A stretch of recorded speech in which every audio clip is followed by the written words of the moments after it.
তথ্য ছিল আপনার ছেলে সামায়ন কবির, যার বয়স 25 বছর, তিনি গত 5 মে শনিবার ধান কাটতে গিয়ে রাসেল ভাইপারের কামড়ে মারা যান। এরকম রোগী 100% মধ্যে 99% মারা যায়, 1% ওটা ওর দানা থাকলে খুব ভালো ভদ্র ছেলে ছিল আর কি। আর এই যে সাপটার যে উপদ্রব বেড়ে গেল, এটা নিয়ে কি আপনাদের ভয়? ভাইয়া, আমরা তো এখন যাচ্ছি তোমার ভাইয়ের কবর যেখানে সেখানে। তোমার ভাইয়া তো এখনো বিয়ে করে নাই? বিয়ে করছে। বিয়ে করছে? ছেলে মেয়ে আছে? 6 মাস হলো বিয়ে করা। তোমার ওয়াইফ কোথায়? হয়তো এখানেও ঝোপঝাড়ে লুকিয়ে থাকতে পারে। কোথা থেকে বের হয়ে কামড় দিবে কেউ জানে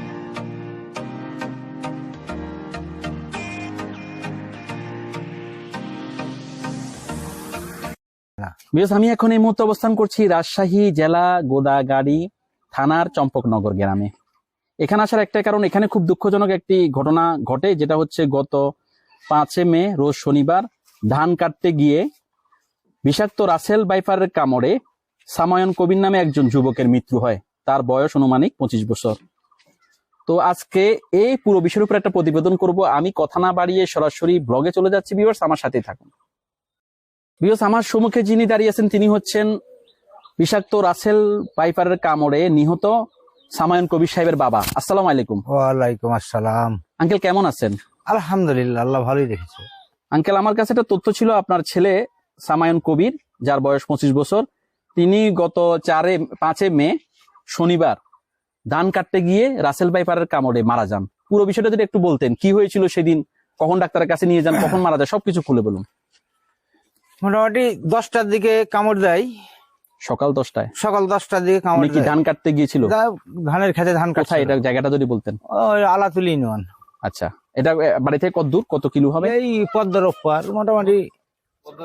আচ্ছা, হ্যাঁ বলেন আপনি। পদ্মার ওপার। ওখানে আমাদের নিজস্ব জমি আছে। নিজস্ব জমিতে ধান কাটছিল। ধান কাটতে লেগে সাপে কামড় দেয় বাম পায়ে। আচ্ছা, এটা কি রাসেল ভাইপার ছিল? উনি দেখছে কি সাপ? হ্যাঁ, ওই ব্যাপারই ছিল, ওই উনি দেখেছে, আর কেউ দেখেনি।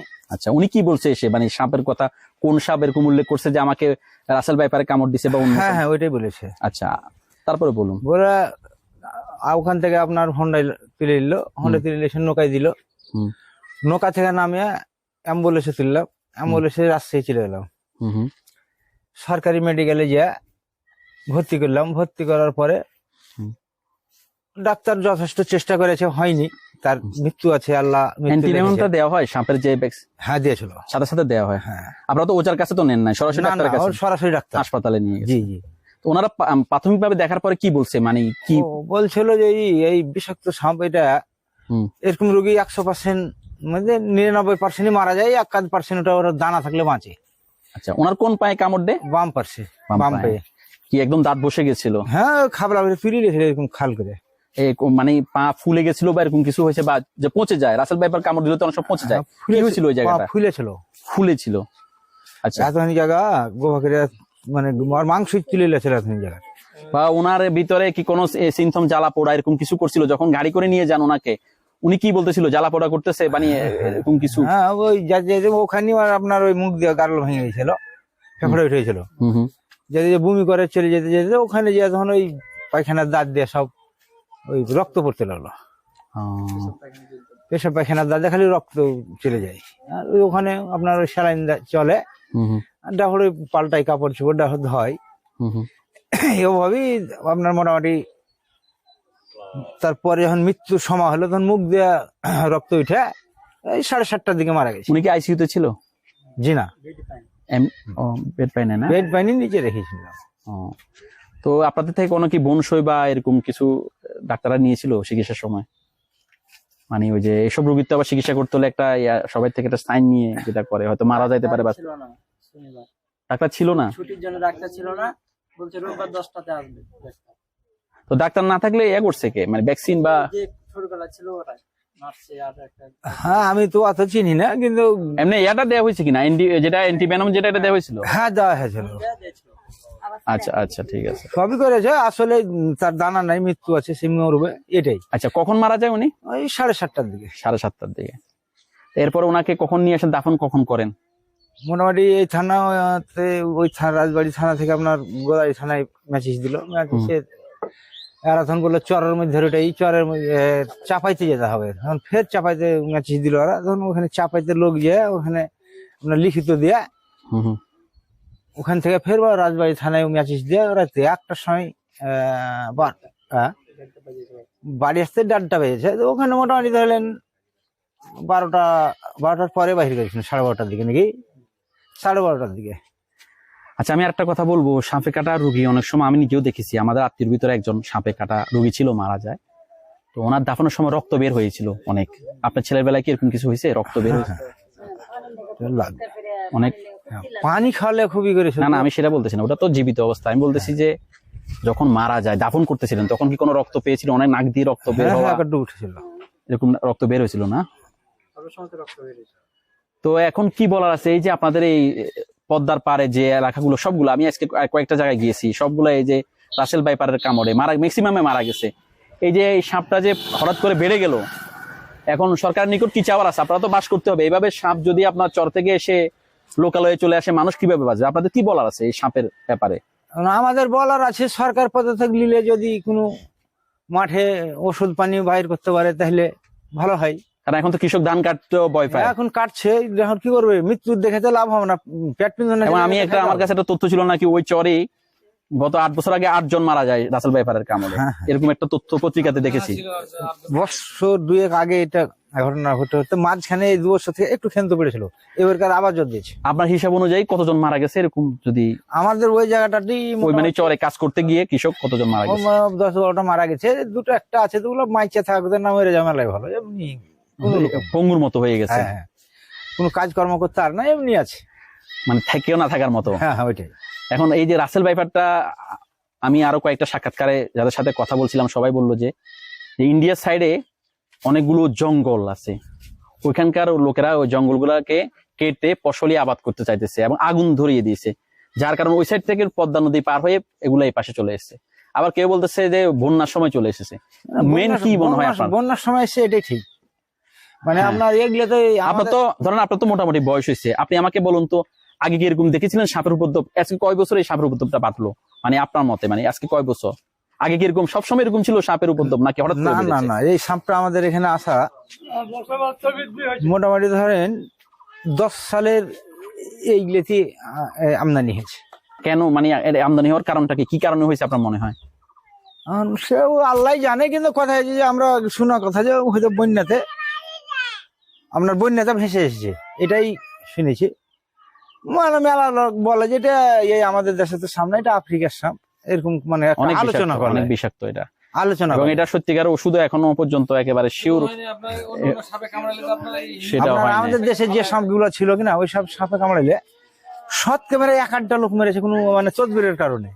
তাছাড়া আমাদের ওগুলা ওই মেডিকেলে নিয়ে যেতে হয়নি, এখানেই ঝাড়া ফুঁকা করলেই ভালো হয়ে যায়। এবং আপনার ছেলে যেদিন মারা যায় সেদিন আরো একটা ছেলে চারঘাট থানার যে ওই ছেলেটা হলো যে আপনার রাজশাহী ইউনিভার্সিটির ছাত্র, সেও মারা গেল সেম এই রাসেল ভাই। অনেকটা বেশি হয়ে গেছে, ঢর বেশি হয়েছে, আপনার উৎপন্ন হয়েছে, যে কোনো জায়গাতে যে কোনো জিনিস থাকলে তা চাষ হয় আবার, ওরকমই উন্নতি হয়েছে। যাক, আমি আসলে আপনার সেভাবে ইন্টারভিউ দেওয়ার মতো মনমানসিকতা নেই, ছেলেটা মারা গেল মাত্র 5-6 দিনের মতো হয়েছে। আমি সবাইকে বলবো ওনার ছেলে যে যার নাম হচ্ছে সামায়ুন কবির, মাত্র 25 বছর বয়সে তার জীবনটা শুরু হওয়ার আগে শেষ হয়ে গেল। অনেক স্বপ্ন ছিল, কিছুই তো তার পূরণ হলো না, একটা অপমৃত্যু। আপনারা সবাই যারা এই ভিডিও দেখবেন সবাই ওর জন্য দোয়া করবেন। ওর যদি ব্যক্তিগত জীবনে যখন বেঁচে ছিল যদি কোনো ভুল ত্রুটি থেকে থাকে, আল্লাহ পাক যেন ওকে মাফ করে দেয় এবং বেহেশত নসিব করে। আঙ্কেল আপনাকে ধন্যবাদ, আপনি ভালো থাকবেন। আসসালামু আলাইকুম। আমি এই পর্যায়ে সামায়ুন কবির সাহেবের একজন প্রতিবেশীর সাথে কথা বলবো। আসসালামু আলাইকুম। ওয়ালাইকুম আসসালাম। আপনি কেমন আছেন? ভালোই আছে আল্লাহর রহমতে। আমরা যেখানে দাঁড়িয়ে আছি এটা তো হচ্ছে সামায়ুন কবির সাহেবের বাড়ি, জি। এবং উনি গত 5 মে সাপের কামড়ে মারা যান, রাসেল ভাইপার সাপের কামড়ে। আপনি তো সবই অবগত আছেন। হ্যাঁ, একটু ছোট করে যদি বলতেন সে মানুষ হিসেবে কিরকম ছিল? ছেলে খুব ভালো ছিল, চলাফেরার মাঝে খুব ভদ্র আর কি, কর্ম করত, মিস্ত্রি কাজ করতো আর কি, ভালো এমনি চলাফেরার মাঝে খুব ভালো ভদ্র ছেলে ছিল আর কি। আর এই যে সাপটার যে উপদ্রব বেড়ে গেল, এটা নিয়ে কি আপনাদের ভয় হয় না? এই যে শুধু তো আপনার ভাতিজা মারা গেল না, এরকম আমি যদি হিসাব করি পদ্মার পাড়ে যে জেলাগুলো বা থানাগুলো আছে বেশিরভাগই হচ্ছে রাসেল ভাইপারের কামড়ে মানুষ আক্রান্ত হচ্ছে। জি। তো আপনাদের এটা নিয়ে কি বলার আছে, বা সরকারের বলার সরকারের কাছে এই জিনিসটার ভ্যাকসিন বা ওষুধ তো যদি খুব নিকটে বাহির করে বা আমদানি করে তাহলে হয়তো আমাদের ভালো হয় আর কি, সুবিধা হয়, এটাই চাচ্ছে আর কি। এমনি ওটা তো চরে সাপ, এই আশেপাশে কোথাও দেখছেন আপনাদের এরিয়া তো এসেছে এই সাপ? জি না, এই এরিয়াতে দেখা যায়নি অবশ্য, মূলত চরে। চরে চরে তো আপনাদের যাইতে হয়, আপনাদের জমি যেহেতু সেখানে আছে না, যেহেতু উপায় নেই। চরে যাইতে হয় আমাকে, তখন তো একটা ভয় থেকেই যায়। হ্যাঁ ভয় তো আছে। তো এমনিতে আমি যতটুকু শুনছি যে একটা নিউজে পত্রিকা মারফতে যে 8 বছর আগে 8 জনের মতো মারা গেছে সাপের কামড়ে। এরপর সবাই বুট ইউজ করে ধান কাটার জন্য। আপনারা কি এখন বুট ইউজ করেন ধান কাটতে গেলে, বা আপনারা বা যারা যায় আর কি শ্রমিকেরা? না ওইরকম বুট করে না, পাওয়া যাচ্ছে না তো ওগুলো। ওগুলো বুট ছাড়া তো আপনার সাপ কামড় দিলে তো এই সাপে তো আপনি ভালো হয় আর কি, জমি জায়গা কর্মের ভিতরে ভালো হয়, কৃষককে দিলে পারে। সেটাই তো, এটা বিনামূল্যে দেওয়া উচিত আমি মনে করি। হ্যাঁ, জি। এটা যে কৃষকদের জন্য দেওয়া উচিত, কারণ এই সাপে যদি কামড় দেয় মারা গেলে তো বেশিরভাগ তো মারাই যায়, মারা যাচ্ছে। আর মারা না গেলে পঙ্গু হয়ে যায়, পঙ্গু হয়ে সে যায়। পরবর্তীতে কাজকর্ম আর এ করতে পারে কাজকর্ম না। ওরা করতেছেন, দুটি একটা বোধহয় আছে ভাই, ওরা কাজকর্ম সেরকম করতে পারে। আমি আজকে একটা ইন্টারভিউ নিয়েছি, ওই যে উনিও বললো যে উনিও এখন সেভাবে কোনো কাজ করতে পারে না, কোন রকম বেঁচে আছে মনে করেন। হ্যাঁ কোন রকম বেঁচে আছে। সাপের কামড় এরকম করতে পারে না। তা আপনার চাওয়া হচ্ছে যে মানে যারা শ্রমিক জমিতে কাজ করে তাদেরকে ফ্রি হ্যাঁ বুটগুলা দেওয়া হোক। বুটগুলা দেওয়া হোক, দিয়ে দিলে ভালো হয় কৃষকেরা আমাদের আর কি। আর ওই ভ্যাকসিনে আসলে সবচেয়ে তো ওটার ভ্যাকসিন আসলে অ্যাভেলেবেল নাও, আর মেডিকেলে বা হয়তো অ্যাভেলেবেল না, আর এই সাপটা হচ্ছে সবচেয়ে বিষাক্ত, মানে 4-5 নম্বরে আছে পুরো পৃথিবীতে, মানে বিষাক্ত সাপের ভিতরে, খুবই মারাত্মক কিন্তু। তো আপনারা যারা আছেন এই চর অঞ্চলে বাস করেন সবাই একটু সেভে থাকবেন, যেহেতু এটা অনেক আগের থেকে অনেক বেড়ে গেছে, যেটা আঙ্কেল বলছিল তার ইন্টারভিউতে 2010-এর পর থেকে এটা 2010-এর পর থেকে এগুলো দেখতে পাওয়া যায়, শুনতে পাওয়া যায় আর কি, মরছে আর কি। সেটাই। ধন্যবাদ আপনাকে, ভালো থাকবেন। আসসালামু আলাইকুম। ওয়ালাইকুম আসসালাম। বিকজ আমি এখন এই পর্যায়ে সামায়ন কবির সাহেবের ছোট ভাইয়ের সাথে কথা বলবো। আসসালামু আলাইকুম। ওয়ালাইকুম আসসালাম। ভাইয়া কেমন আছো? আলহামদুলিল্লাহ ভালো আছি। ভাইয়া তোমার ভাইয়ের কবরটা কোথায়? হাবাসপুর দার্জিকরা, এখান থেকে কত দূর যাওয়া যাবে? হাফ কিলো হবে। আচ্ছা যাবো, আমরা এটা দেখবো। হ্যাঁ চলো। বিকজ আমি এখন ওর ছোট ভাইয়ের সাথে যাচ্ছি, যেখানে ওর ভাইকে দাফন করা হয় সেদিন, সেই কবরস্থানটা দেখাবো। চলো ভাইয়া। ভাইয়া আমরা তো এখন যাচ্ছি তোমার ভাইয়ের কবর যেখানে, সেখানে এটা তোমার ভাইয়াকে দাফন কখন করা হয় সেদিন? সকাল 10টা। সকাল 10টায়। যখন কামড় দেয় তখন তুমি কোথায় ছিলে তখন? আমি গোদাগাড়িতে যাচ্ছিলাম হাট, শনিবারের হাট করতে বাজার। আচ্ছা, তো তখন কি ফোন করে বলে না? আমাকে ফোন করে বলে। তোমরা ভাই বোন কয়জন? আমরা 8 ভাই 2 বোন। 8 ভাই 2 বোন। তুমি সবাই ছোট? জি না, আমার ছোট 2টা আছে। তোমার ভাইয়া তো এখনো বিয়ে করে নাই? বিয়ে করছে। বিয়ে করছে? ছেলে মেয়ে আছে? জি না, 6 মাস হলো বিয়ে করা। তোমার ওয়াইফ কোথায়? ওখানে ছিল। খুবই দুঃখজনক, ছেলে মেয়ে নেই? জি না, 6 মাস হলো বিয়ে করা। তো উনিও তো, ওয়াইফটা তো বিধবা, একদম অল্প বয়সে বিধবা হলো না? আচ্ছা, আমরা যেখানে যাচ্ছি ওটা কি তোমাদের পারিবারিক কবরস্থান না এলাকার সবাই? এলাকার সবাই। বিকজ আমি এখন টমটমে আছি, আমি ছোট ভাইয়ের সাথে যাচ্ছি, আমি কবরের সামনে গিয়ে আবার কথা বলবো।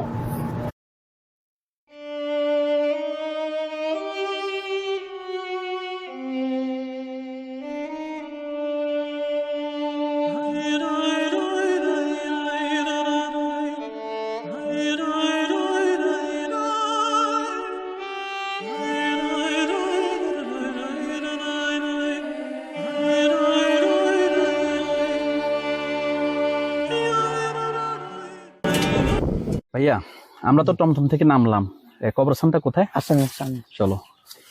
বিকজ আমি এখন ছোট ভাইয়ের সাথে যাচ্ছি, ও একজাক্টলি যেখানে ওর ভাইকে সেদিন রাসেল ভাইপারের কামড়ের পর দাফন করা হয় মৃত্যুর পরে, সে যে কবরস্থানে, সেই কবরস্থানের দিকে যাচ্ছি, সেই কবরটা দেখাবো। এখানে একটা দুঃখের কথা বলতে চাই, এটা আমি আগে এই ইনফরমেশনটা জানতাম না, এখন ওর থেকে জানলাম যে ওর ভাই বিয়ে করছে 6 মাসও হয়নি, তার নতুন বউ, সে মেয়েটাও অল্প বয়সে বিধবা হয়ে গেল। আসলে খুবই দুঃখজনক। এর আগে একটা প্রতিবেদন করেছিলাম, সেটা হচ্ছে একজন প্রবাসী 11 বছর পরে দেশে এসে বিয়ে করতে এসেছিল, মরিশাস প্রবাসী, সেও এই রাসেল ভাইপারের কামড়ে মারা গেল।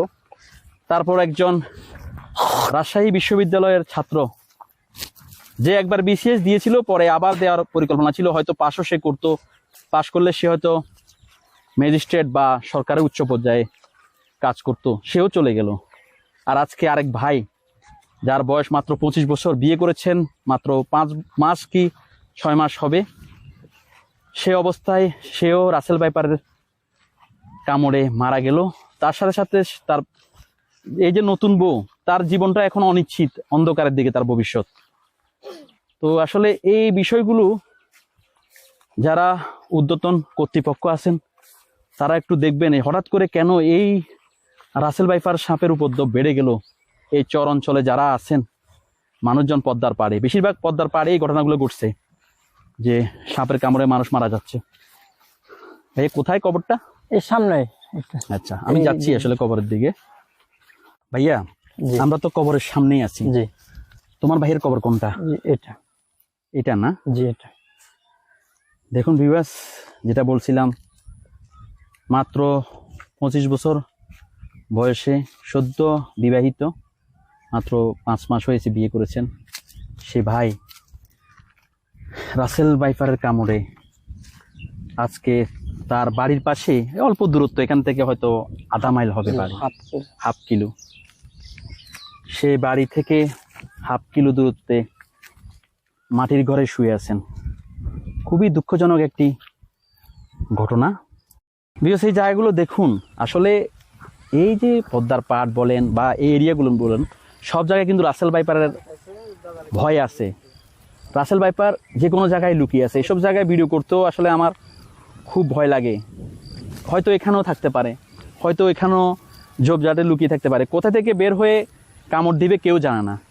এরকম ভয়ের ভিতরে সারাক্ষণ এই যারা চরবাসী আছেন তারা কিন্তু বাস করতেছে, তারা জীবিকার সন্ধানে কাজ করতেছে। চোখের সামনে এক ভাই মরে গেছে সাপের কামড়ে, তারপরেও কিন্তু তাদের জীবিকা বন্ধ নেই, করতেছে, কিন্তু সারাক্ষণ ভয় থাকে।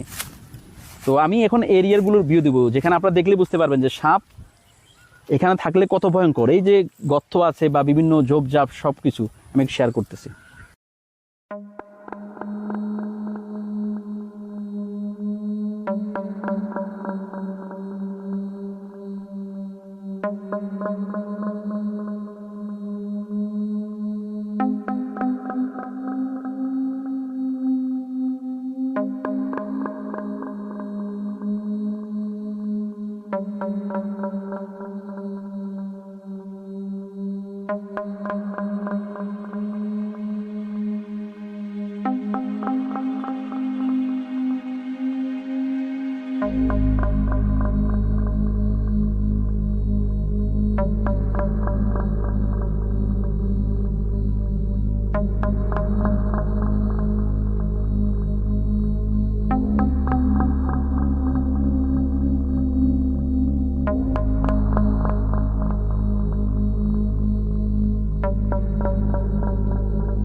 আচ্ছা ভাইয়া, জি বলেন। এই যে চরে তোমার ভাই ধান কাটতে গেল, জি। এবং আমি আরো বিভিন্ন পত্রিকা তো নিউজ পেলাম যে 8 বছর আগে, বা ভুলও হতে পারে, আরো 2-1 অথবা আগেও হতে পারে, হ্যাঁ কমও হতে পারে, 1 বছর আগেও হতে পারে, যে অনেক লোকে কামড়ে মারা গেছে। একটু যদি বলতে এটা এই বিষয় নিয়ে। আমার আপন জামাইয়ের ভাই, আমার ভাইয়ের বেটা, যে 1-2 বছর আগে মারা গেল। মানে এরকম যন্ত্রণা, আমার ভাইয়ের মতো যন্ত্রণা ওইটা। আবার আমার একটা মামা, চাচা মামা আর কি, আমার মায়ের চাচা ভাই, যে মরে ধান ছিল, ধানের সাইডে ওখানে মরেছিল কামড়ের পরে। হ্যাঁ, আল্লাহ, সব বুঝতে পারছে যে না, এর আগে 2-3টা যেহেতু ওইভাবে মরলো 2-1 বছরের ভিতরে, যেটা ওই সাপেরই কামড়, ওকে কুড়ে নিয়ে যে মাটি দিচ্ছে। কিন্তু যেটা আমার ভাই ইদানিং যেগুলো মরলো, ওগুলো সবাই বলছে হ্যাঁ রাসেল ভাইপার, কয়েকটা মারেছে সাপও রাসেল ভাইপারের কামড়ে। আমাদের চরে যজন কামড়ালো, একজনকে প্রথম কামড়ালো 3 মাস থেকে বাড়ি আসছিল, তাও অত ভালো সুস্থ হয়নি, তাও আবার ধানের ভুঁই দেখতে গেছিল, আবার ওই সাপে কামড় দিয়েছিল, মারা গেছে। 3 মাস মেডিকেলে ছিল ভাই। এখন মানে তোমাদের ভয় লাগে না যে তোমরা যদি কখনো কাজ করতে যাও, জি, যে অনেক লোক মারা গেল না, একটা ভয় কাজ করে না? ভয় তো অবশ্যই আছে। আমরা প্রতি বছরে 25 বিঘা 30 বিঘার কালাই, আবার নিজের জমি, নিজের জমি। এখন 3 বিঘা ধান আছে, পাইট তো পারলে গেছিল, মানে কাটবে না ধান। আবার ওদের কত বলে দিয়েছিলাম, আজকে অলরেডি কাটছে। আমার আরেক ভাই গেছে ধান পাইটের সাথে কাটছে, ওদের যেহেতু ওরা পালিয়েছে, একটা জমিতে থেকে একটা না লোক থাকলে। আমার ভাই আবার গেছে বুদ্ধ, যে জোড়া ছিল 2-1 জোড়া হয়তো আছে, যেগুলো কালাই স্প্রে করি, ওগুলা স্প্রে করছে, হুম হুম অলরেডি ওই জুতা গালা দিয়ে কাটছে ধান, কিন্তু তো অত সরবরাহ করা সম্ভব না পাটের জন্য। হুম হুম। আর একটা কথা বলছিলে আমাকে তুমি গাড়িতে, যে তোমার ভাইয়া বিয়ে করছে মাত্র 5-6 মাস হবে, 5 মাস। ভাবি কি অবস্থা? ভাবি তো এখন মানে খুব মানে হতাশাগ্রস্ত বা হতাশাগ্রস্ত পরিবার, হতাশাগ্রস্ত হওয়ার জন্য হুম, যে এখন ভবিষ্যতে একটা নষ্ট মেয়ের, সেটাই তো, আমাদের ফ্যামিলি যা ক্ষতি হলো তা মেয়েটারও ক্ষতি, সেটাই। পরিবার থেকে অনেক। ওনার বাবা মারা কি বলতেছে এখন, মানে ওনাদের কি বক্তব্য? ওনাদের এখন বক্তব্য যে যেহেতু জামাই না, আর মেয়ে তো এখানে একাই থাকবে, এই জন্য কালকে আসবে হয়তো নিয়ে যাবে, এরকম চিন্তা ভাবনা ওদেরও হতাশা, আমরা হতাশ, সবাই গ্রামবাসী ওদের জন্য হতাশ, দুঃখ প্রকাশ করছে সবাই। সেটাই। তোমার ভাইয়ার জন্য দেশবাসী নিকট কি চাওয়ার আছে? তোমার ভাইয়া তো চলে গেল, একটা অপমৃত্যু হলো, জি। কি চাওয়ার আছে ভাইয়ের আমার জন্য? ভাইয়ের জন্য আমার দেশবাসীর কাছে চাওয়া আছে যেন তার জন্য সবাই দোয়া করে, যেন যেহেতু চলার পথে মানুষের অনেক ভুল হতে পারে, যেন ভুল ত্রুটিগুলোকে ক্ষমা করে নির্দিষ্ট থেকে এটাই চাওয়া মানুষ। সেটাই, আমি ভাইয়ের সাথে একমত। যারা এই ভিডিও দেখছেন সবাই, এই যে ভাই শুয়ে আছেন, তিনি তো চলে গেলেন আসলে একদম অল্প বয়সে, জীবনটা শুরু হওয়ার আগে শেষ হয়ে গেল। সবাই আপনারা ওনার জন্য দোয়া করবেন যেন আল্লাহ পাক ওনাকে ব্যস্ত নসিব করে। ওনার যদি জীবিত থাকা অবস্থায় কোনো ভুল ত্রুটি থেকে থাকে, মানুষের ব্যক্তি জীবনে অনেক ভুল থাকতে পারে, আল্লাহ পাক যেন ওনাকে মাফ করে দেয়। ভাইয়া তোমাকে অনেক ধন্যবাদ। তুমি আসলে, ভাই মারা গেল মাত্র 5-6 দিন, 7 দিন হচ্ছে, বেশি দিন হয় নাই। শনিবার আজ আবার, হ্যাঁ 7 দিনে ধরলাম আমি, বা 8 দিন ধরলাম। তো তোমার সেই মনমানসিকতা নেই, তারপর আমার অনুরোধ দর্শকদের জন্য অনেক সুন্দর করে সব ইনফরমেশন শেয়ার করলা, ভাইয়ের কবরটা দেখিয়ে দিলে, সেজন্য তোমাকে আমার চ্যানেলের পক্ষ থেকে ধন্যবাদ। ভাইয়া তুমি ভালো থাকবে। আসসালামু আলাইকুম। ওয়ালাইকুম আসসালাম।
ভালো লাগলে লাইক কমেন্ট করে আপনার মতামত দিন।